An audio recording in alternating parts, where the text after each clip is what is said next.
Hey, everybody. Jay Young here with my co-host, Jordan. Jordan, how are you today?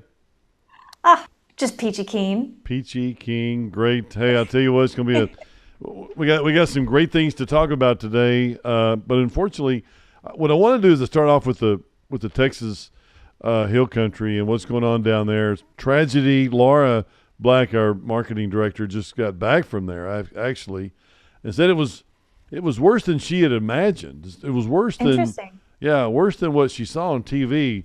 Just it was horrible. But they went for the weekend. Her and her daughter Hmm. went down there and saw. She's gonna show some pictures, or there'll be some pictures that she took while down there, and the crosses along the Guadalupe River, and showing where some of the people had died.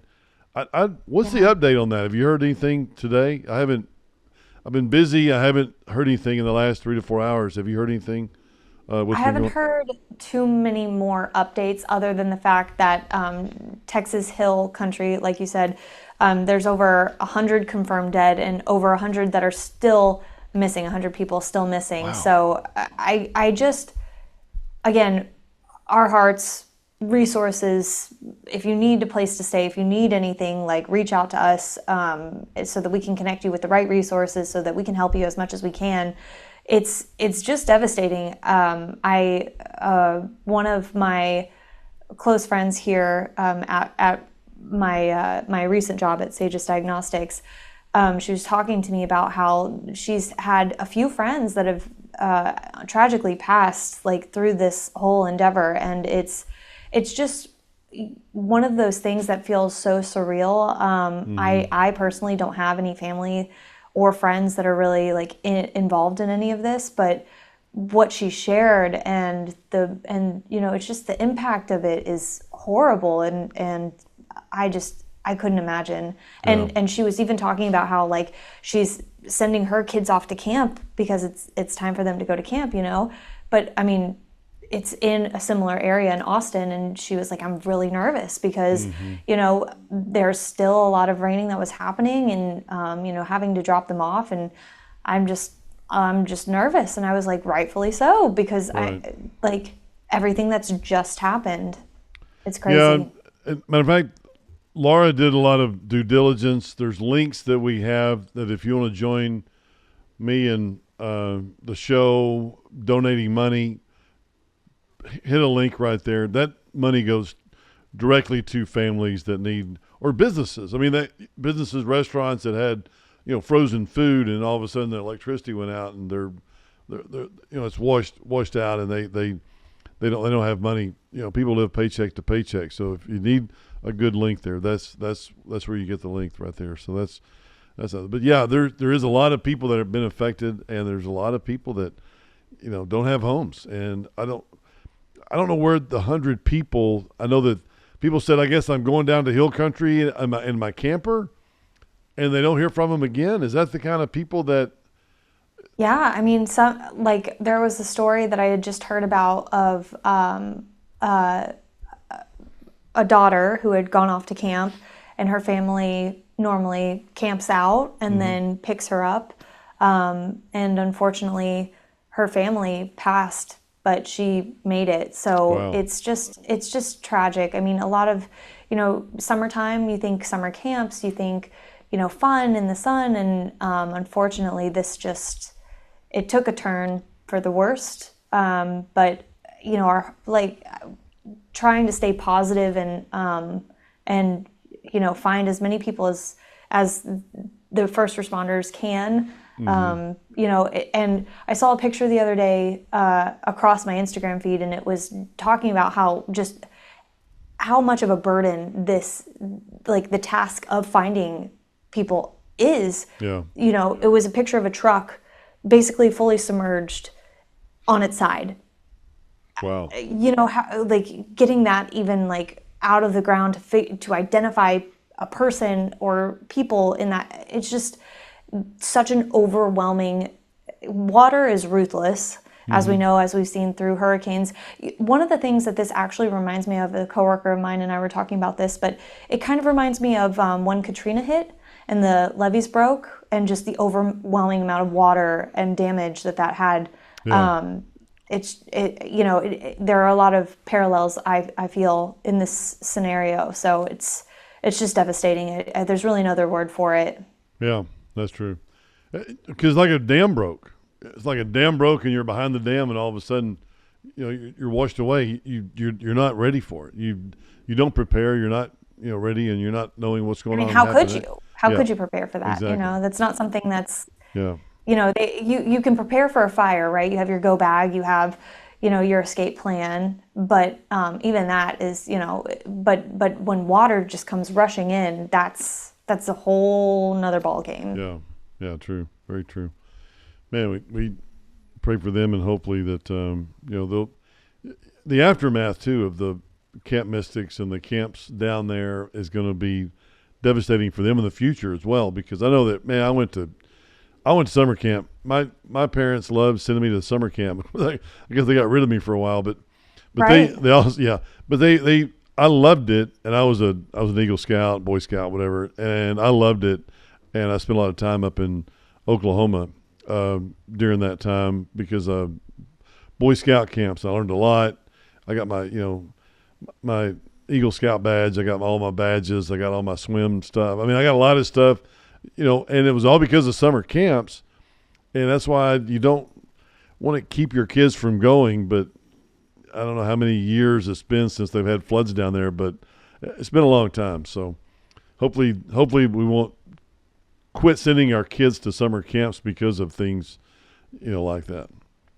Well, I'll tell you one thing. There's definitely going to be security measures put in place. Yeah. There's definitely going to be, if this happens, then what do we do? And unfortunately, that's just what happens when there's a crisis that occurs. You have to come out stronger and you have to be more prepared and, just have the checklist of things that you need to have checked off as it's a procedure, and you can only do as much as you can do, and you can only prepare as much as you can prepare, but it is something that definitely will be in the safety books moving forward. There's no doubt. Right. Definitely. Let's go on to oil and gas investments and talking about this. I'd listened to a little bit of Alex Epstein. Have you met Alex Epstein? I don't think so. He was And if I around the- have, I'm sorry, Alex. Yeah. Incredible guy. Smart.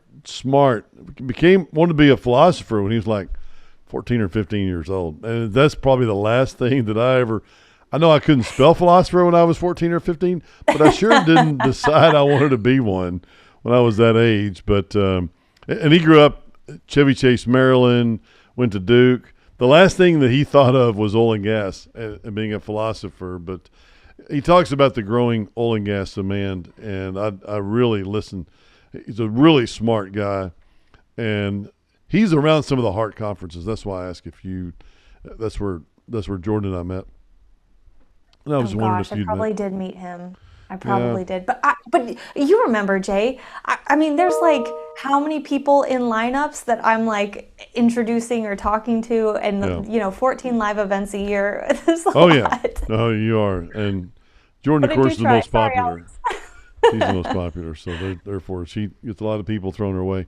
But anyway, so that was talking about demand, and what I like about what Alex talks about is he talks about the truth. I feel like it's the truth, and nuclear.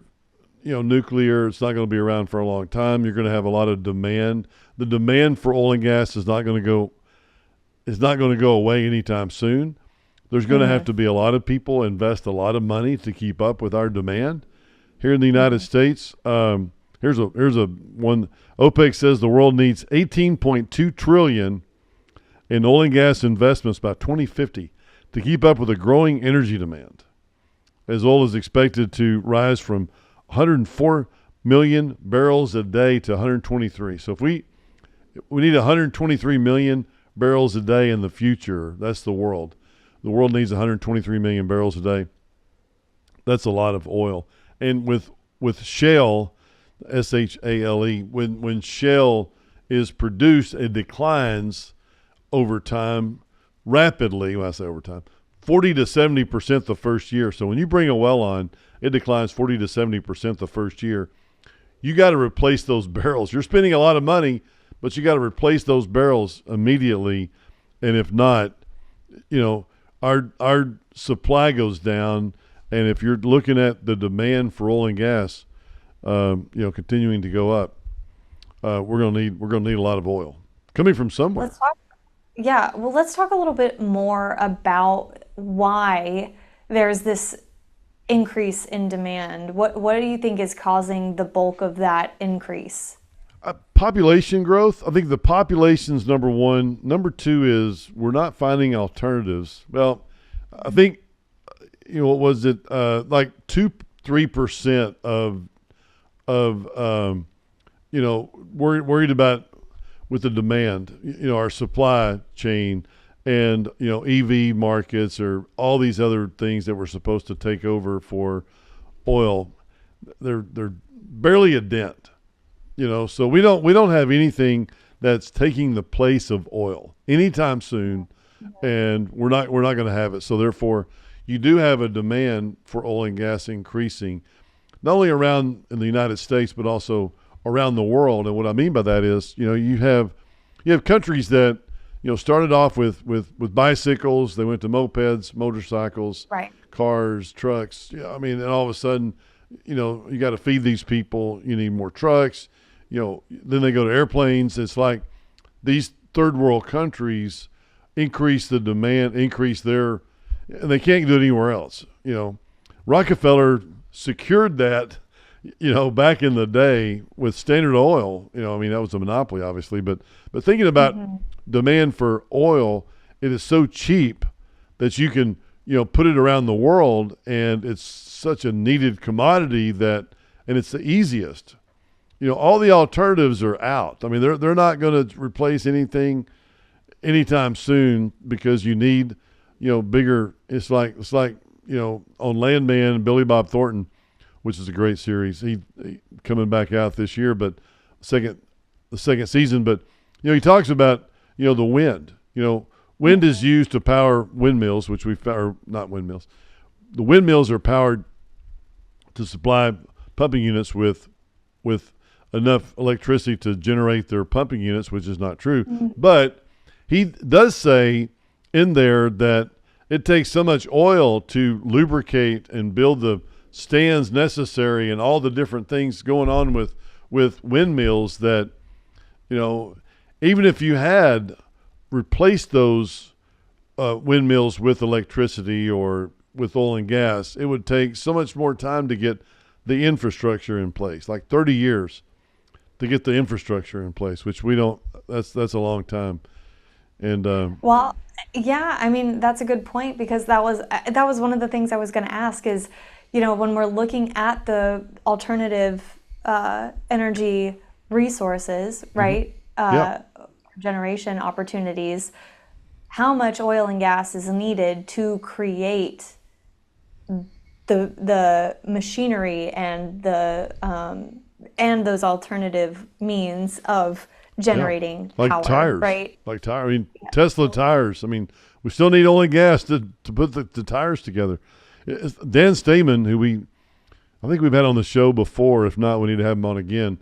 I did a webinar with him not long ago, and Dan talks about we'll never see peak demand for oil. Peak demand for oil means that the demand for oil continues to go up and up and up. And Dan says it's never going to go down. Never. That's a strong statement because I was thinking, 10 years, 20 years. When Biden was in, all these Democrats had me believing that, man, maybe we were going to see peak demand pretty soon, and it was going to go, and the demand for oil was going to go down in the future. But Dan Stamen says, no, it's not going to go down anytime soon. We're going to continue to use oil, and we need oil.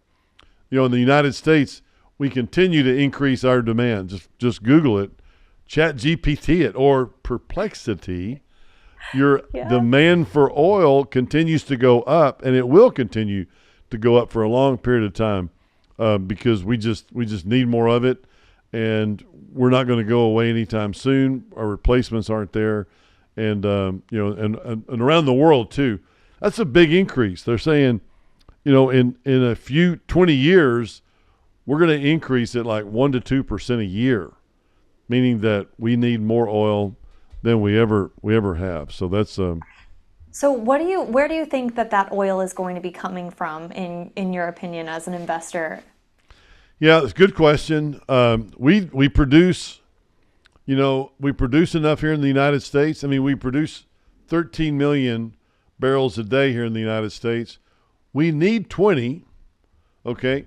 But our refineries, we're going to have to redo our refineries, which I'm surprised Trump hasn't said anything about this yet, but probably will, because our refineries are at top capacity. We can't put any more oil in our refineries in the United States. There are about 12 million a day that we could use refineries here. Other than that, the type of crude that we need goes overseas. We export. Even though we import 7 million a day, or probably 8 million a day, we do export oil because, number one, we can't use the type of oil that we produce here in the United States. We need other oil like that Canadian thick oil. But we need that thick oil to come in and go to our refineries. But it's like, well, we don't have it. So we're producing enough of the finer oil like West Texas, which is a higher grade oil. And so we export it, and we have so much oil here. But Saudi Arabia is a big producer of oil. Canada, Mexico, these countries are producing a lot. But it's a shell game with them because they don't want to produce too much oil and put it on the open market because that lowers prices. So you don't want to put too much on the market to lower prices too much. You want to make sure that you're putting enough on. That's why they have these OPEC and OPEC, plus meetings, because they want to see oil stable over time. And if oil goes too high, they'll flood our markets because they don't want us to continue drilling here in the United States. They want us to be dependent on them. For that extra 7-8 million barrels a day in the United States, they want us to be dependent on them because that's how they make their money. I mean, here in the United States, we have independent companies like King Operating that sponsors this show, by the way. But but King Operating is an independent oil and gas company owned by our family. But we have in countries, the countries own all the oil and gas. So it's like if you're making 5 million barrels a day in Yemen or Saudi Arabia or Iraq, Iran. These countries own all that oil and gas, so that's why it's owned there. So you have an independent. We produce 13 million barrels a day here in the United States, and if we did that as a country, all that money would go straight into the government's pocket, and they would be producing all this oil and gas. There wouldn't be any oil and gas companies like ours, or if there was some like ours, I'd be working for the government. Does that make sense? Yeah. I don't want to get too out there, but oil and gas countries run their own budgets off of their oil and gas income because they own all of it. We produce 13 million here. I think Iran's at 5 million barrels a day. No, I'm sorry, that's too much. I can't remember exactly where all the numbers are, and I probably should have looked that up before we came into this, and maybe I can chat GPT it on the sly. Perplexity it or something like that. Yeah. You bring up an interesting point there whenever you're talking about the independently owned oil and gas operations or companies. With the consolidation that we've continuously seen over, at least the last 2 or 3 years, from my vantage point, has been a major consolidation. M&A is really a main topic of discussion. Where do you see the oil and gas industry continuing to go? Do you see continuing of the merging and the super majors just really dominating the space, or do you see kind of the reverse happening of independent oil and gas companies popping up again?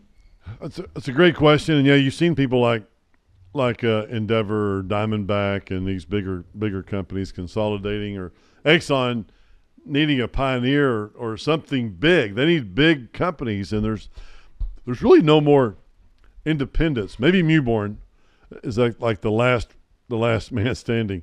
I mean, I'm sorry he passed a couple of years ago, but the guy that owned that. But the company's still going strong, and they got 20 rigs running right now, mostly in the Permian. But most of those companies, have already consolidated or bought up, companies. Now, what's going to happen in another 3 to 5 years? I think we shift 3 to 5 years. I think a lot of companies come in and start, consolidating and finding out what they really do need, what's their core acreage, and where they really, what's their core acreage and where are they going to concentrate their efforts on. And then what they'll do is they'll sell off little pieces here and there. You may see some, Oxy or somebody selling off assets on the side that they don't really need. They don't want to concentrate on. They want to concentrate on their, like King operating right now. We're concentrating on 2 different areas. That's it. We have assets all over, but we're concentrating on 2 areas: the Bivens Ranch and then the Mid-Continent area. Those 2 areas. End of story, right? If somebody gives us some money for some of the stuff that we have in Colorado or East Texas or whatever, we're sold, done, out of here. We're concentrating on those 2 areas, and the bigger companies will do the same thing right now because they want to concentrate, build up these areas so they're more efficient. They can drill wells a lot cheaper than anybody else, and the economics make sense. And because if you drill 5 wells a year, it may cost you $12 million to drill wells, but if you keep 5 rigs running, or Mewborn's 20 rigs running in an area, instead of costing $10 million, it may cost you $6.5, $7 million. You may get those prices down so much that people are willing to go to work for you a lot cheaper and to concentrate in those areas. Now, in 3 to 5 years, I think you'll see another big consolidation because I think bigger companies will merge with others because they're like, okay, what are we going to do now? And I don't know what the circumstances will be then, But that brings me to another question, which is how do you then keep the merging of those super majors from becoming a monopoly? Like, how do you, I mean, I know that there are safeguards in place, right? But there's only so much consolidation that can happen. And once you've kind of hit that ceiling of the consolidation in the industry, then what? Yeah, good question. I don't know, really. I mean, there's a lot of, let's talk about the options, right? There's several options that people have. I mean, you can either continue doing what you're doing right now. You can diversify holdings. It's kind of like Patterson Drilling. Patterson Drilling, you'd think, okay, well, big oil and gas company. They got rigs. They have a lot of production. Some of the rigs that they use, they buy production with it or use some of their profits to buy production. And good, healthy company going along, and all of a sudden you're thinking, okay, well, to grow, they need to go from 100 rigs to 120 rigs. Mm-hmm. And they go, well, wait a minute, let's don't do that. Why don't we go buy a frac company? Let's go buy another company. Instead of going horizontal, maybe they're going to go vertical. No, I'm sorry, this is horizontal and this is vertical. But instead of going horizontal and saying, if I wasn't on screen, the camera, nobody'd ever know that I was. Let's go horizontal. No, vertical. But anyway, I only did that because I wanted to make you laugh. No, I'm just kidding. No, you did. It worked. Okay. I never doubted you for a second, Shay. Not even one moment. I know. Okay, let me get I'm 62 years old here, and I got my old man hat on. Okay, so let's. Okay, but anyway, what I'm saying is, like what they did, which I thought was brilliant, really. I mean, we're looking at them on packages for, completing some of our wells because we can use them to drill. We can use them to cement, pipe, and they also have a good lead on buying pipe. You can frack well. They can frack wells because they bought frack company. I mean, it's like they can do it all. So instead of just going, we're going to buy an oil and gas production, and I think that's what a lot of companies would do. That's what I could see us doing as well. Is you don't want to just continue buying and buying and buying. You either diversify by selling off assets and getting with less debt, getting more meaner on it because you don't have as much debt, but you don't want to continue drilling and taking on debt, and all of a sudden prices go down, 50, 60%, and you're held with the you're held with a bag going, oh my gosh, what do I do now? Right. Yeah. No, absolutely. It's an interesting thought. Now, shifting gears to back to tariffs, it's the Yeah, main topic of discussion. Let's talk about Indonesia and their purchase of U.S. oil and what they're trying to do with that, Jay. yeah. Well, I know it says that I mean, tariffs are a wild card, and I was reading yesterday. I don't know if this is right or not, but one person's like, well, hopefully Trump's using this as a wild card, and he's saying it but won't do it. Okay, maybe, um, but you never know. There is. Um, so it says Indonesia is offered to buy up to $10 billion in U.S. oil and fuel if the U.S. lowers its 32% tariffs. Awesome, right? That is great. We'd love. That's what Trump's all about. I mean, Trump, love him, hate him. I mean, half the people love him, half the people hate him. I mean, it's like there's definitely a love-hate relationship with Donald Trump. But I tell you what, nobody's going to say the guy doesn't try and the guy doesn't care and the guy doesn't do whatever he says he's going to do, and he's gonna make the best deal for the country. You know, I read his book, The Art of the Deal, back in the '80s. I remember when it came out. I read the book, and I'm like, oh my God, this guy's unbelievable, and just kind of follow him around for a while. I'm not saying I'm a huge Trump fan because he wanted everybody to make all these contributions to him, and then when it's like when he threw the hook out there and everybody caught a hold of it, then he said, "Oh yeah, hey, by the way, all you oil and gas dumbasses, we're gonna lower we're gonna lower the boom on drill baby drill. We're gonna lower oil prices to $20-$30." And where everybody's like, whoa, wait. That's not what we agreed to. That's We not what didn't we give agreed you more to. money. We didn't give you money for your. I mean, it's like, and I understand. I mean, I get it. I don't really, but I'm not in that category up here, I guess, of all these rich people that they can do this and say this and do that, I guess. But the tariffs are something that I think is incredibly smart, and it's something that is on foreign. I mean, Mexico. I had dinner last night, Saturday night, with a friend, that hails from Spain, and he's in the granite countertops and all the different types of marble countertops, and he's saying, the majority of their product comes from Mexico, and he said, man, you can't go back to your guy that you're buying this from or selling this to and saying, oh yeah, hey, by the way, I need you to lower the prices 30%, Mr. Mexico, manufacturer, and also, it's like you're caught in between. Now those people Right. I feel for. I feel for almost as bad as I feel for the guys that gave him, the oil and gas guys that gave him money, and he said, okay, let's go, let's lower the boom and drill baby drill. But I know there's a lot of heartache over that. Yeah, it doesn't really feel like a clean deal, as it were, because there's so many different parts. There's never it doesn't ever feel like there's a one size fits all solution. Right. But Right. when we are talking about the tariffs, at least there is something that it does seem to get the conversation started about positioning us in a more desirable placement. Yeah. Because that's the main thing. And I think that, obviously there's going to be give and take. There's not everything is going to, be glorious. But at least it is putting us in a better placement or positioning to, in the world for our output or input. It's very interesting. Yeah. Well, just think about it for a second. Yeah.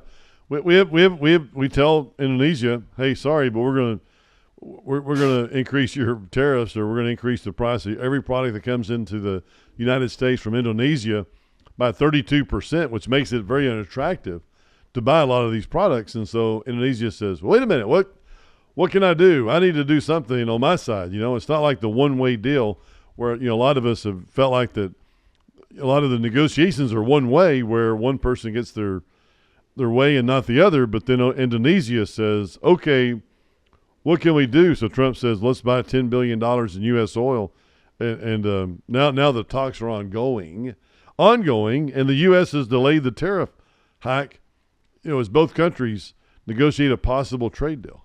Imagine that. But it starts the conversation, and that's what Yeah, that's what I'm harping on is like at least it starts the conversation and allows us the opportunity to be in a better placement and positioning across, just in the world. So it definitely we'll keep an eye on this and keep you updated as things go along. It's definitely not going to be something that's just here one day, gone the next. right. It definitely feels like a leveraging tool. Yeah, I never heard of this with any other president using this or using this tool. I don't know. It's a really great, in my opinion. It's a great negotiating tool. You got to have something. You have to have leverage. You have to have something that works for both sides, and it is most of the time. It's just a one-way street that the United States gets. So it's glad that Trump saw that, and but I remember back when I was reading, when I read his book, he was saying that Trump would read like 5 or 6 newspapers a day. I mean, he'd get all these newspapers on every morning, and I'm he'd wake up. telling you, Jay, Man, there have been so many people that I have talked to that are in a CEO or C-suite position that is one of the main things that they say when I ask them, what do you, like, how do you start your day? And they say the same thing. Oh, I read the newspaper. yeah, yeah, It's not sexy. It's not super thrilling. But it does help you have an understanding of different vantage points of what's happening, right? Because it's really hard to find a truly unbiased source. All of them are slightly biased, but you can follow the money. You can find an economic piece or news articles, The Economist, and you can read those and at least have a better understanding of like where the money is flowing to and where it's being taken from, right. so that you can understand what's actually happening in the world, so that you can have a better defined opinion and then move forward with confidence, whether that's in conversation or business. Yeah, I agree. I mean, I definitely agree. If you're with Bob Bodine, my good friend, you do 2 chairs with God before you wake up, or when you wake up, you go sit in one chair and talk to God in the empty chair. Talk to him for 5 minutes and shut up and let him talk for 10. That's Bob. I had lunch with him on Sunday or Friday, and what an incredible guy! Just an incredible man. I wish Jordan you were there with me. It was a really great experience, and Bob is one of those guys that he is, I mean, full blown energy, and he wrote the book The Power of Who, and also 2 Chairs, which is. And you can see them on social media. I put it out there on LinkedIn. But go to him because he is super guy. But then, yeah, you read the Bible, and then you start off with your newspapers. You start off with. I start off this morning with my Dallas Morning News, and then my Wall Street Journal, and those are the 2 that I read. And it's hard for me to get through all of them. And it's hard for me to get through the Wall Street Journal if I don't have it written or in paper. And sometimes I don't, and I need to have it written because it's hard for me to go through the stories on the computer, my iPad. I don't like it. Yeah, no, it's never ending, I think, is maybe the thing. It doesn't feel like there's really like a start and stop. Like with paper, you're like, okay, we're starting here, we're ending here. Yeah, exactly. So it's a little better, I think. I like it. And we talked about a little bit about AI. We got 5 minutes here, so I want to talk about AI a little bit because we do have a huge need, and I mean everybody's talking about Tesla right now is participating more, and some of the money there is going to Tesla or Elon Musk is AI companies and AI, and it just gets talked about so much. Have you heard anything in the past week or so about what's going on with this? There's a few different points to this, and I'm not so sure that this one piece that that's kind of been at the forefront of my mind is AI, but maybe AI adjacent. I don't really know, but digital twins, and going back to like how we were talking about oil and gas and better utilizing that. One of the things that was one of the key discussion points of the AWS Energy Symposium that was just a few weeks back was about utilities and helping utility companies better optimize usage and going through scenarios, and digital twins were a good way to do that. I talked with someone from Deloitte, and that was one of our key conversation pieces, was that digital twin, and talking about how you can rebuild something digitally, go through scenarios, and better utilize resources for a city through that. Because I was like, what is even a digital twin? It's literally just a digital version of an environment. You replicate that, and then you can go through scenarios with it. Another key point as to why it's really important for us to like have a better understanding of digital resources, whether that's AI, ML, automation, or mock-ups like that digital twin model, because then you're able to actually go through scenarios or better utilize data, have those data points in hand so that you can better utilize those resources, whether that's for utility, for an oil and gas company, or the like. So, that's one thing that's been on the forefront of my mind. The other one, ASIO mining. So oil and gas companies, they're using AI, automation, smart sensors to boost efficiency, cut costs, and reduce environmental impacts in drilling and production. And I think, actually, another company that I was talking to, and this kind of plays into that, is Seek, SEEQ. What they did was they worked with, actually, I can't say that because the episode has not been released yet, but they came up with a system for like an alerting system.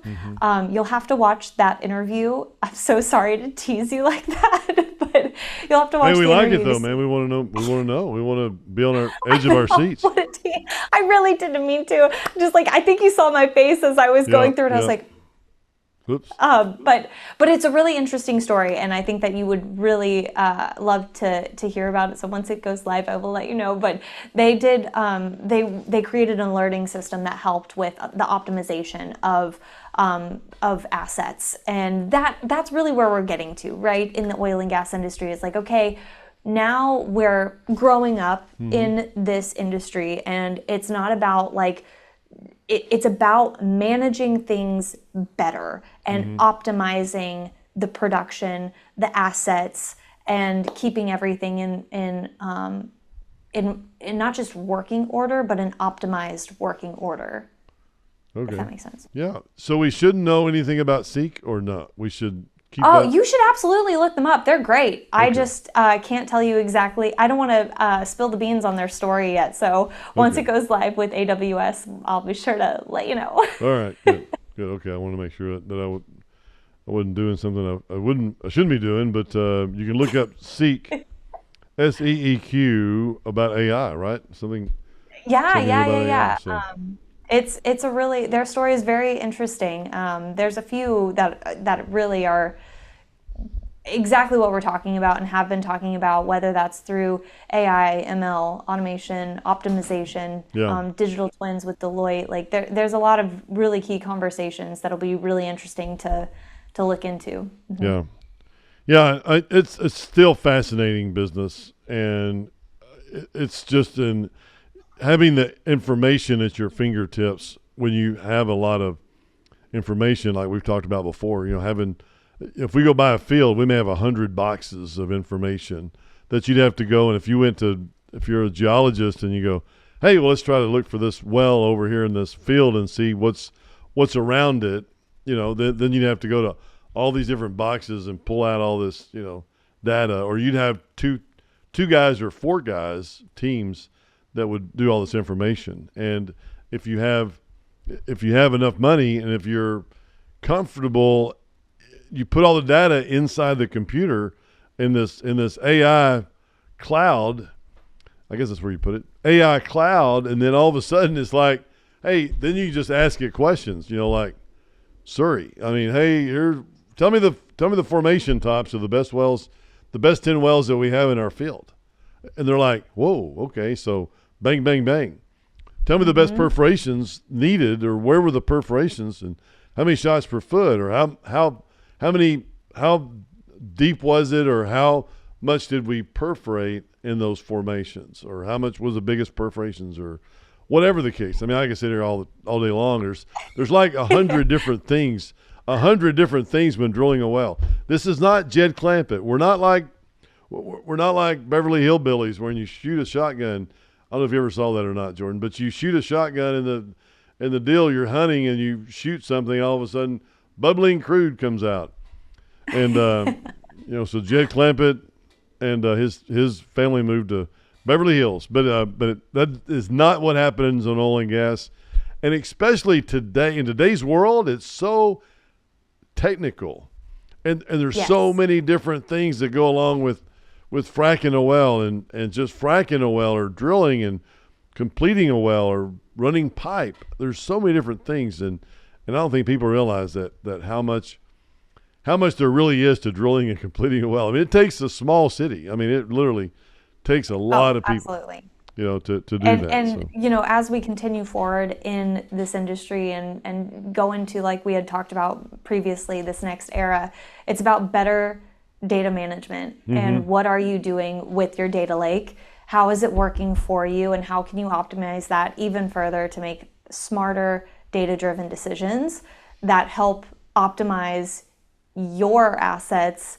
and keep them lasting longer in ideal condition? Wow, absolutely, 100%. There's so much growth that's going to be. I mean, that's one thing that you're going to hear a lot more of, and that's people being more efficient drilling wells, but not only drilling and completing wells. I mean, it could also answer questions about that.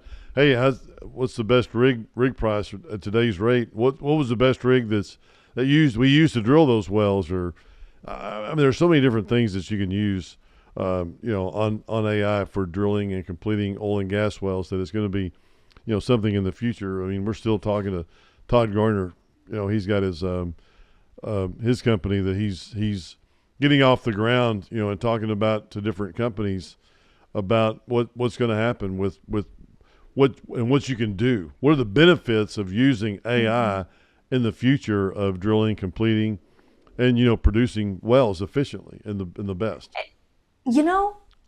As you're saying that, Jay, one of the things that's coming to my mind is maybe that is the next era after we get through this of the oil and gas industry, is maybe it's the shift, which we've already kind of started to see, of like the data optimization, because now the super majors, they consolidate as much as they can. Now it's about taking all of the data from everything that they've acquired and utilizing that in a way that then really optimizes the industry. Yeah, definitely. Well, I'll tell you what, let's we've got a few more seconds. Let's just go ahead and wrap it up today. I think I've had a great day today, and Jordan, I hope you've had a good day.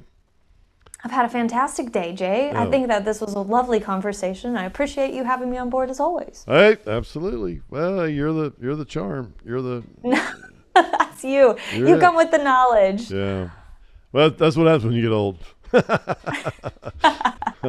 But you know what? The problem is a lot of young people don't listen to old farts like me because they don't want to listen to it. Don't you even say that. You're not old. And age is just a number anyway. Oh, no. Hey, I've really learned a lot, and I enjoy it because it does. I do have to study for this. I have to think about it.